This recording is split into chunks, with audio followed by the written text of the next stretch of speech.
Bonjour à tous et bienvenue sur cette vidéo bonus dans laquelle je vais vous expliquer comment installer le logiciel Ableton Live. Il est possible de télécharger ce logiciel directement sur le site d'Ableton. Vous verrez qu'il existe plusieurs formules. Pour cette démonstration, je vais vous montrer comment simplement récupérer la version d'essai et l'installer sur l'ordinateur.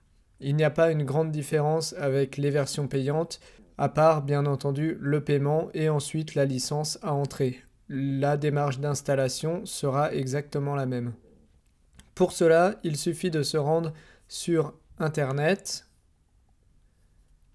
et de se rendre directement sur le site d'Ableton.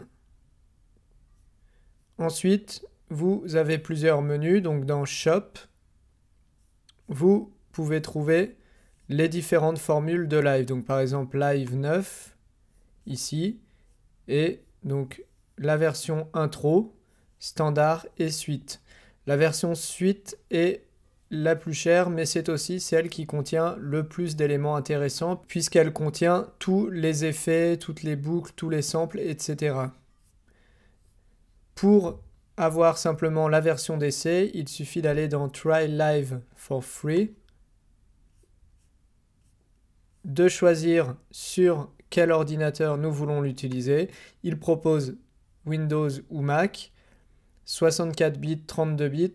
Cela dépendra du format des plugins que nous utiliserons. Maintenant, la plupart des logiciels audio utilisent du 64 bits. Donc je récupère la version 64 bits.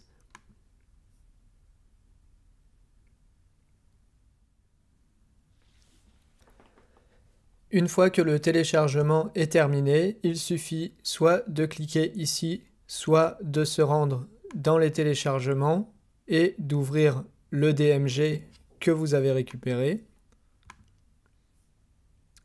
Et là, il y a toutes les demandes par rapport à la licence, le contrat, donc que vous pouvez lire bien entendu, et choisir Agree si vous êtes d'accord avec les termes. Ensuite, l'ordinateur ouvrira le DMG.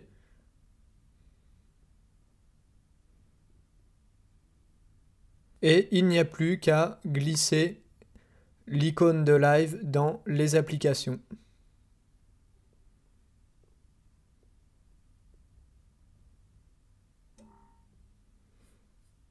Une fois cette installation terminée, il suffit simplement de se rendre dans les applications et vous avez ici Live que vous sélectionnez.